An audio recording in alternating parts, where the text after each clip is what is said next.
Hello and welcome back to Learning with Crystal K. We are starting part 3 of the Mona Lisa Vanishes. All right, sit back and enjoy. Leonardo da Vinci is born at the right time in the right place to the wrong parents. The place is Vinci, a small town on the slopes outside of Florence, the birthplace of the Renaissance. The time is April 15th, 1452, the height of the Renaissance. The word means rebirth in French. The Renaissance is a cultural and scientific reawakening, a time of great possibility and intensity. It's a rebirth of learning itself. The time and the place are not the problem. The parents are Sir Piero di Antonio, a well off notary, and a Caterina di Maio Lippi, a poor peasant teenager. They are not married. That is the problem. Leonardo da Vinci is an illegitimate son. He's what is known as a bastard, a child born out of wedlock. He is Sir Piero's son, yes, but officially he's not anyone's son. This matter is very important. He will not inherit his father's land. He will not inherit his status. He will not inherit his profession. The Renaissance is not just an age of artists and scholars. It's also a time of great wealth, and notaries like Sir Piero were at the center of it. Notaries dealt with contracts and wills, and they kept a tiny fraction of the riches they recorded. It is a good, secure profession, but an illegitimate son can never become a legitimate notary. Leonardo is out of a job as soon as he's born. Thanks to this cruel logic, Leonardo da Vinci escapes, barely. A dual alternate existence as a notary. He cannot stay with his mother either, orphaned, vulnerable, desperately poor. Caterina can barely support herself. She is utterly powerless and far below Ser Piero in Renaissance society, so far below that Ser Piero never gives a thought to marrying her. She is a peasant, he's a notary. Such marriages do not happen. In fact, instead of marrying her, Ser Piero arranges a marriage with another peasant for her. Caterina is the whole in Leonardo's life. She disappears from the historical record so completely that her identity will be a mystery for centuries.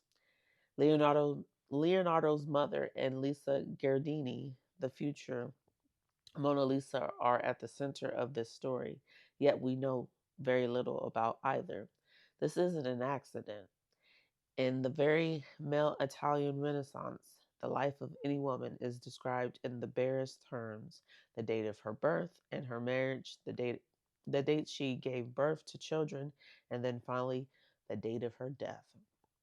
Her joys and sorrows, the fabric of her days, are all missing.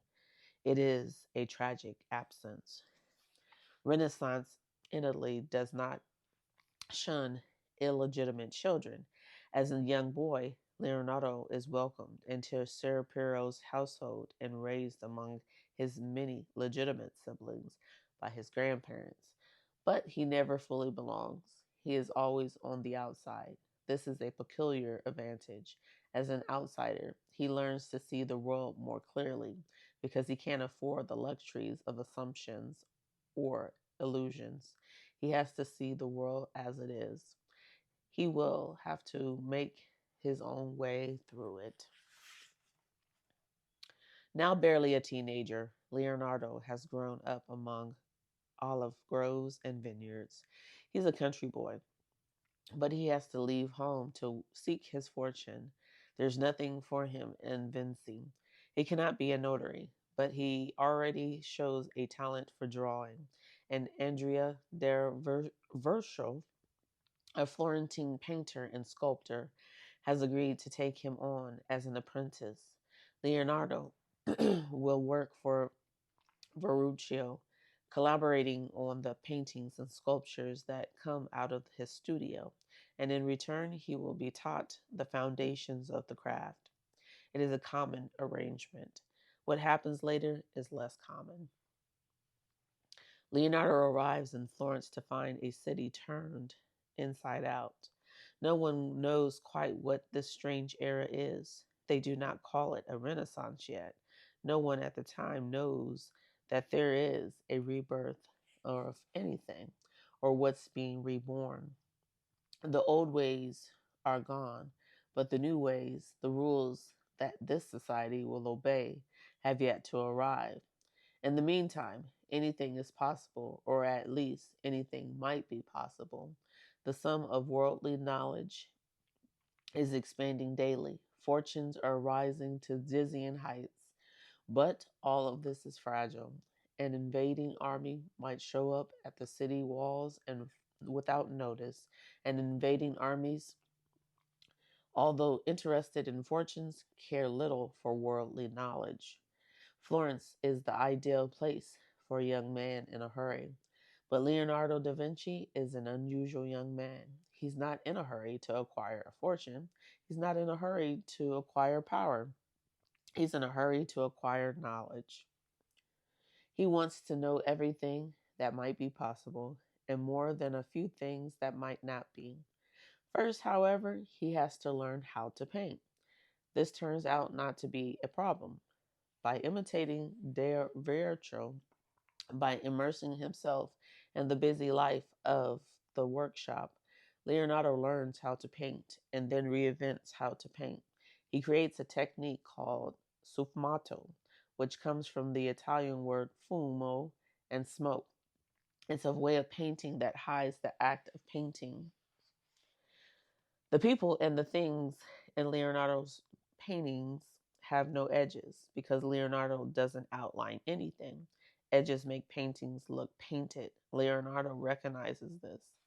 His new technique of smalto blurs everything together, the way smoke dissolves into air. So nothing ends in Leonardo's paintings. Nothing really begins either. It's all just blends. He can only do this with his oil paints. When Leonardo is an apprentice, painters in Italy use tempera, water, water plus color plus egg yolk.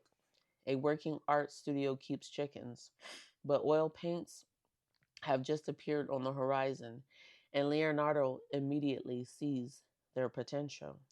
With oils, layers of paint can be built up to achieve an entirely new effect. They also allow for slow painting, painstaking works. With oils, an artist can take as long as he wants. He can take forever if need be. Leonardo frequently needs to take forever and a day. After years as an apprentice, Leonardo collaborates with Verrocchio on a painting, The Baptism of Christ. He is assigned, among other elements, an angel. It's not supposed to be the focus of the painting, but it becomes the focus. When Leonardo is done, the angel radiates life. It feels a moment away from turning toward the viewer, like it is about to pop out of the painting. It curls, dance. It hardly seems to have been painted at all. When Verrocchio sees what Leonardo has done, he puts down his own brush. He never completes a painting again. Another story. Around this time, Sir Piero, Leonardo's father, brings him a wooden shield.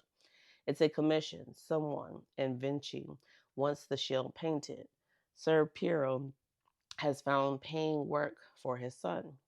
But Leonardo does not treat it as an opportunity to make money. He treats it as an opportunity to be extremely Leonardo. He brings a fantastical monster to life on the shield, like a witch. He uses bits of actual creatures, bats, grasshoppers, snakes. He sticks their various dissected parts on the shield. The stink almost drives him out of the room. Before Sir Piero comes back to collect the shield, Leonardo positions it so that the shaft of sunlight hits it square, and then Sir Piero walks into the room. He sees a monster rise up before his eyes. He nearly faints. Sir Piero recovers. He buys a different shield for his client in Vinci. He sells Leonardo Monster for a huge profit. Leonardo likely does not see the profit. He has other things on his mind. They do not involve money. They rarely do.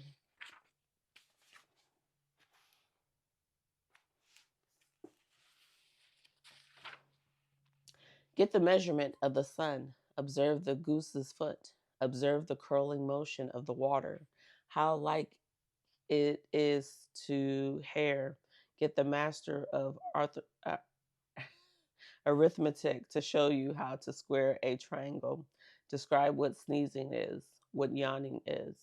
This is what Leonardo has on his mind. These entries are from Leonardo's notebook, which he begins as a young man and continues for the rest of his life. They are an obsessive record of his thoughts. He crowds each page with questions, drawings, facts, observations, jokes, a portrait of a mind on fire. There are many lists of things he needs to know because there are many things he needs to know. Inflate the lungs of a pig and observe whether they increase in width and in length or only in width. Antonymize the bat by what means they walk on ice in Flanders. The moon is dense. Anything heavy is dense. What is the nature of the moon? He doesn't need to know these things for anything in particular. He certainly doesn't need them for his paintings. He needs to know them because, well, he needs to know them. When Leonardo tests out new quill for writing, he scribbles the same word. Dimmy, dimmy, dimmy. Tell me, tell me, tell me. For Leonardo, the world is a Russian nesting doll. You open it up and there's another doll inside. And inside that doll is another doll. And inside that doll is another doll. And there's are dolls all the way down. This is how Leonardo's mind works. Each new thought, each new observation leads to another, which opens up another, which leads dimmy, dimmy, dimmy. Leonardo is later, some 500 years later, called the most relentlessly curious man in history. This has its disadvantages. He is horrible at finishing anything because once he gets interested in something else, he loses interest in what he's been doing. Completing something, a painting, a sculpture, an engineering project, means less to him than starting it. He never had a proper education. He never learned Latin, the language of scholarship. He tries to master it like a schoolboy. He fills his notebooks with Latin words, but he never really succeeds. He describes himself as umo senza lettere, an unlettered man. For Leonardo, this is a boast. It means he sees the world without being blinded by what he thinks it is already going to be. He doesn't have assumptions about what something is or what it means. He doesn't leap to conclusions. His best values are observations and experience, which is why his notebooks are filled with entries like describe the tongue of a woodpecker. It's a good way to live. It's not a good way to get a lot of painting done. When Leonardo da Vinci is barely out of his apprenticeship, it is already clear that he is not an extraordinary artist. Ordinary artist. He does have extraordinary technical abilities.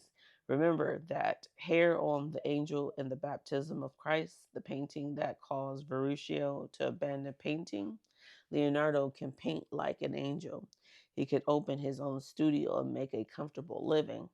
But there is more in him than that. The constant scribbling in the notebooks, the drive to know seemingly everything, the questions. Everyone in Florence can see it. Everyone in Florence knows Leonardo.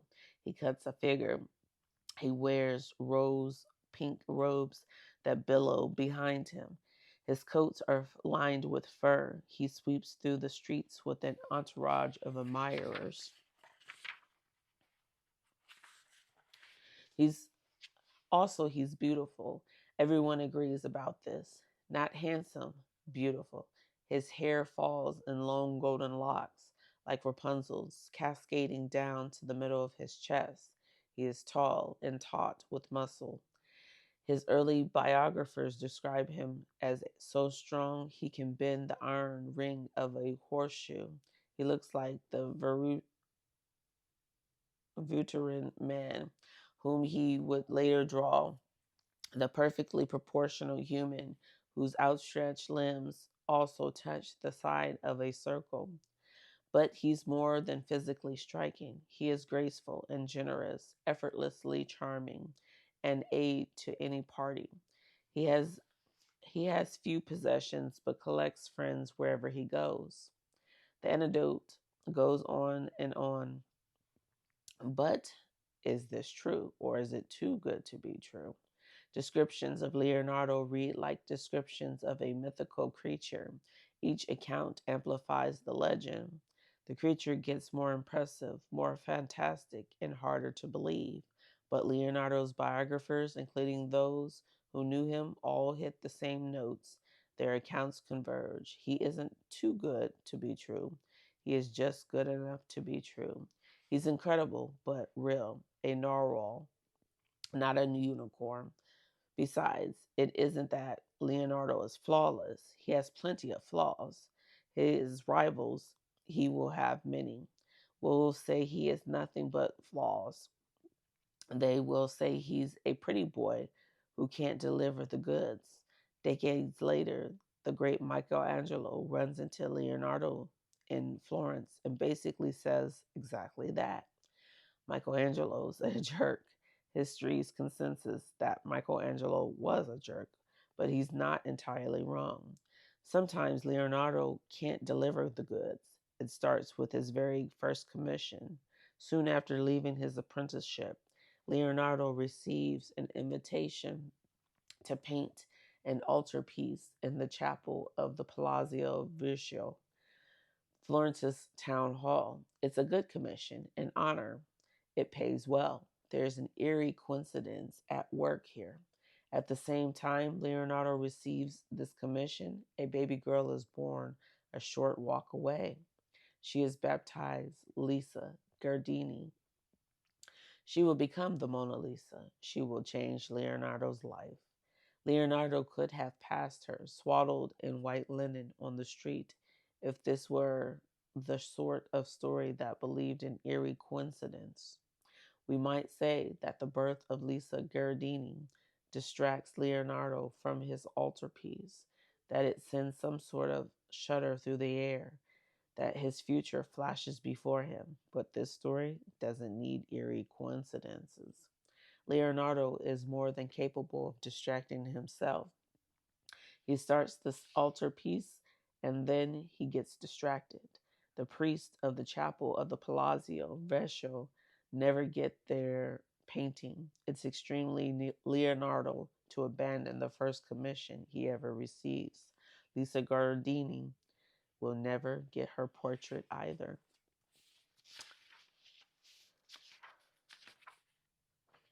A very few sensible theories.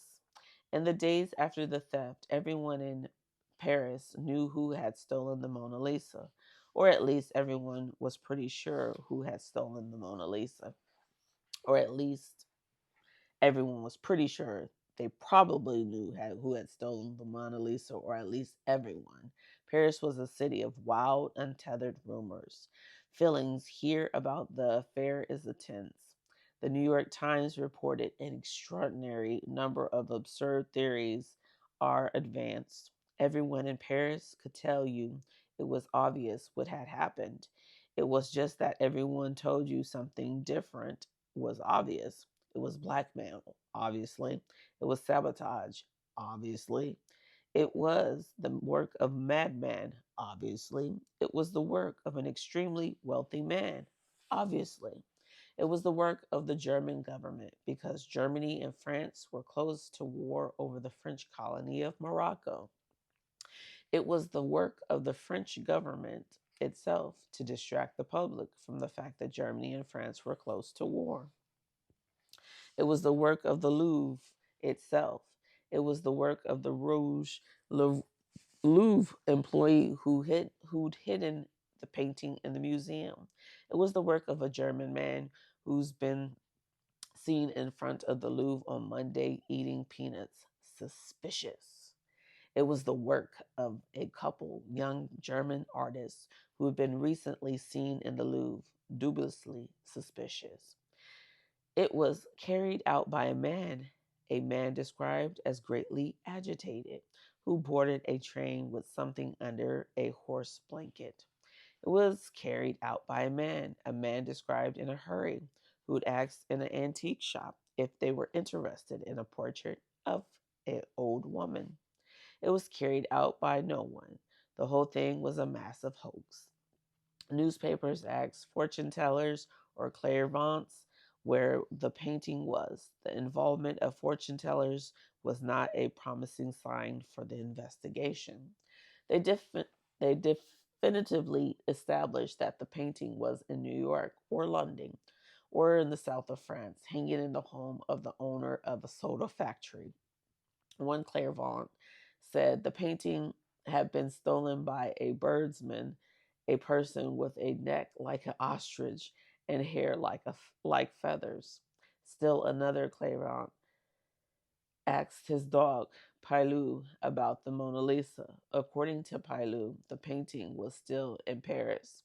Someone who was not a dog or a clairvoyant told the police the painting was on the steamship La Champagne, headed for South America. Ship reached, no Mona Lisa. Another person said it was on a freight train in Belgium, headed to a safe house in the Netherlands. Train searched, no Mona Lisa. Yet another said it was on the German ocean liner SS Kaiser Wilhelm II, headed to New York. The Germans had stolen the Mona Lisa and put it on a ship named after their emperor, the very emperor whose ships were threatening the French off Morocco. It was an outrage. It was an act of war. It was the Kaiser Wilhelm II was searched. There was no Mona Lisa. Thousands of readers wrote to the newspapers with their theories. The painting was in Russia. It was in the United States. It was in Germany, Argentina, Japan, Brazil, Peru, Poland. It was everywhere. It was nowhere. It was maddening. Are we dealing with a real theft? Asked the Paris Journal, or a practical joke? This surpasses the imagination, La Figaro complained. One is tempted to laugh about it as though it were a bad joke, but soon one becomes angry. It was around this time that some French musicians working in a casino on the coast took a break from their set. They went for a swim. While in the water, they found a bottle floating alongside. There was a message in the bottle. The Mona Lisa, the message read, had been tossed into the sea and would never be seen again. Even in the ocean, a person could not escape the Mona Lisa. All right, we're going to stop there today and we'll pick up part 4 tomorrow.